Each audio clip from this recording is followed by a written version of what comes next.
Welcome back once again. And as we know that amidst the rapidly evolving regional developments, the ceasefire that was reached between the U.S. and Iran have been successfully taken until this very moment, except for the breaching of the in Lebanon by Israel.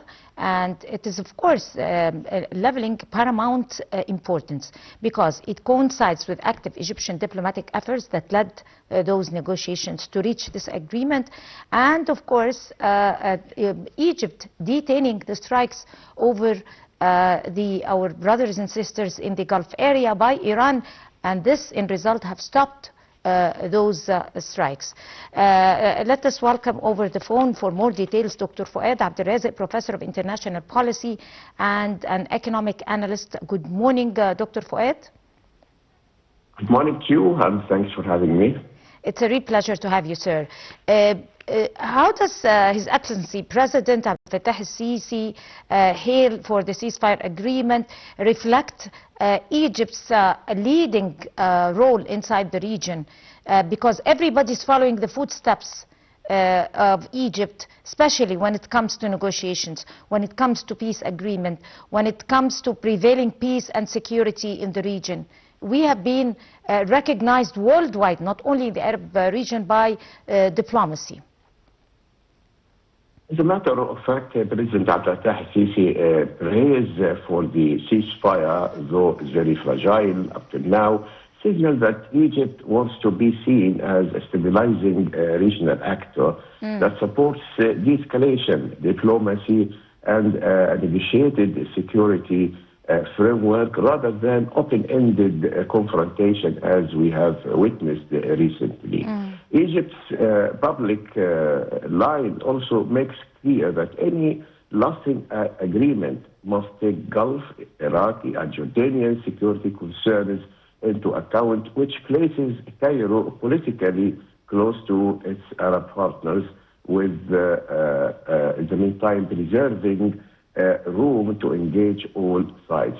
President Abdel al-Sisi joined voices with all other world leaders and Arab leaders to praise this one, but in the meantime was to develop it more and more, not to be only temporary ceasefire, but to be lasting ceasefire, and to reassure us again to Arab Gulf countries that Egypt is behind them wholeheartedly, and not on the surface as it might seem. But as well, we need to remember very well that Egypt took part in the negotiations that took place in Pakistan with the help of Turkey as well. And this actually paved the way for the concrete agreements that we have seen now. Let's not forget this role, because it's really important. Though what happens now is that China that held this one, but Egypt's role was very important in that sense. Right. Of course, the moment that this agreement was effected on Earth, every country was asking the universal question, which is, how will this truce affect energy security and the prices of oil and gas, and on top of all, the stability of global markets and supply chain? This is very important effort, and this is a very important step, because the markets have been affected since the beginning of this escalation, and all the markets actually breathe a lot now that this fire is, and we have seen, the drop of the oil prices so far, which is a good sign actually to stabilize the markets in this sense. And this is one of the aims, because Egypt as well is affected by this, all the world is affected by this, and any ceasefire will help, put an end to this fragile market and this important source of energy and the flow, especially when it comes to respiratory forms. Right. Egypt has an ongoing voice of full support for all the GCC countries and the Gulf area. And earlier, Egypt has voiced full support for Kuwait and ongoing regional tensions, and have called for de-escalation and renewed diplomatic efforts. That was statements released by His Excellency President Abdel Fattah Sisi. Even there was a visit by Minister Dr. Badr Abdel to Kuwait, delivering the strong message of condemnation by President Abdel Fattah Sisi for the Kuwaiti Emir, and this particular message confirmed the Cairo's solidarity with Kuwait following recent attacks targeting the country. How would you assess the objectives of Minister Badr Abdel Ati's to Kuwait, and an all assessment of Egypt's solidarity with its Gulf countries, brotherly countries? This visit by the Foreign Secretary, Mr. Abdel Ati, is very important, especially to Kuwait, because it was harmed a lot actually because of this. It's becoming from Iran, and it really signals, how the importance attached by Egypt to the stability of the Gulf area, and in particular Kuwait. So the visit appears aimed at coordinating Arab positions after the U.S.-Iran ceasefire, reassuring Kuwait and other Gulf states of Egypt's support during a sensitive moment, and continuing Cairo's wider de-escalation diplomacy across the region. As well, the visit was explicitly linked to discussing regional developments and aligning positions after the ceasefire, and Egypt's trying to support the Gulf states and show that it is wholeheartedly with it, and it might not seem on the surface as such, but deep down it is like that. And I think the Gulf states as well realize this. They might not express it, explicitly, but deep down it is that feeling that it's Egypt, and Egypt's role has ever been supporting for its brothers in the Gulf. What are the political messages, out of your own assessment, behind Egypt's condemnation of the attacks of the Kuwaiti consulate in Basra? Actually, again, this is Egypt's condemnation, which is very clear, and it sends, clear messages. Attacks on diplomatic missions, are unacceptable under international law, and Cairo stands firmly with Kuwait, and that the regional confrontation must not be allowed to spill into attacks on sovereign diplomatic sites at embassies, etc. And now, by invoking the Vienna Convention and the inviolability of missions, Egypt was also defending the legal rules that protect interstate relations in a crisis. Right. How does the targeting of the oil facilities and civilian infrastructure in countries like Saudi Arabia, the UAE, Qatar, Bahrain, would affect the regional security of the whole region? Actually, they deepen insecurity on several levels at once, economically, by disturbing oil, gas, refining, and export infrastructure. Strategically, of course, from the strategic point of view, by exposing the vulnerability of the Gulf energy hubs and civilian networks, and politically by widening the war's footprint beyond the original battlefield.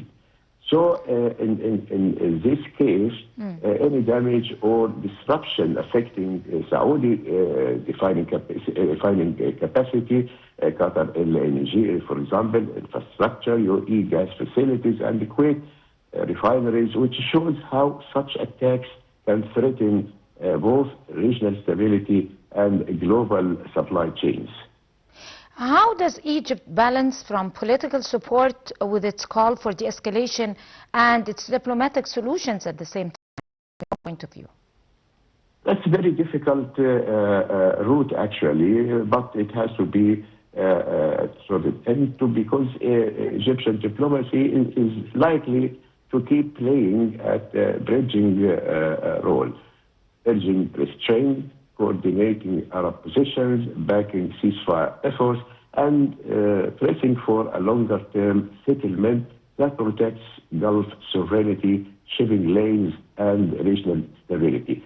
Cairo's messaging and Abdel's recent regional consultation suggests that Egypt wants to act not only as a supporter of de-escalation, but also as an organizer of Arab consensus at a moment when regional fragmentation would carry very high costs.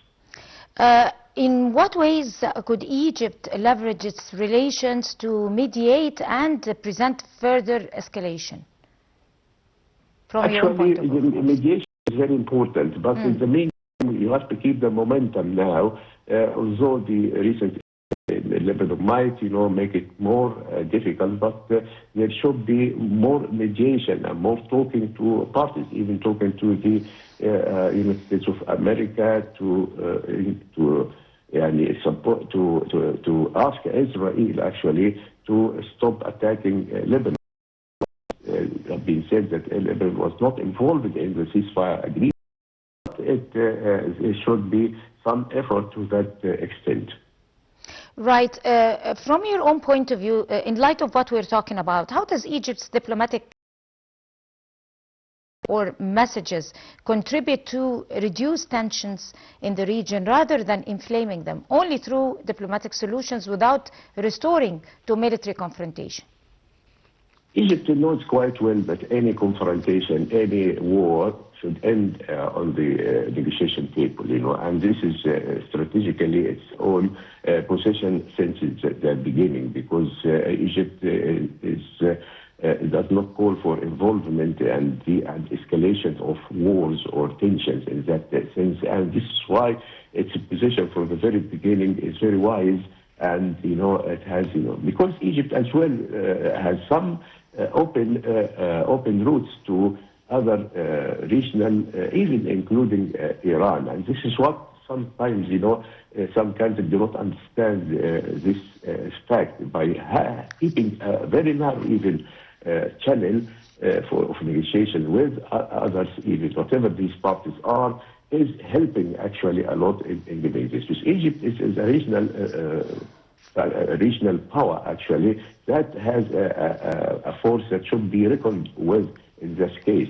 But negotiation is not an easy thing. People think it's easy and to condemn whatever. Right. But Egypt is effectively doing this, and I think, as I said at the beginning, that reaching this kind of agreement, however fragile, is important, and the role it played before this. This is very important to stress actually, that the effort done when the foreign minister went to Islamabad, went to Pakistan, and with Turkey as well. That paves the way a lot actually for the agreement we have now. Right. On that note, of course, Dr. Foad Abdel, the Professor of International Policy and the political and economic analyst, thank you so much for talking to us in the Breakfast Show. And now it's President Abdel Fattah al-Sisi expressed strong support for the development, and remarks reflected both relief and cautious optimism. And he underscored Egypt's long-standing commitments to stability, diplomacy, and peaceful conflict resolutions. More details. The recent announcement of a ceasefire agreement between the United States of America and the Islamic Republic of Iran has been widely welcomed as a significant step toward de-escalation in one of the world's most volatile regions. President Abdel Fattah al-Sisi expressed strong support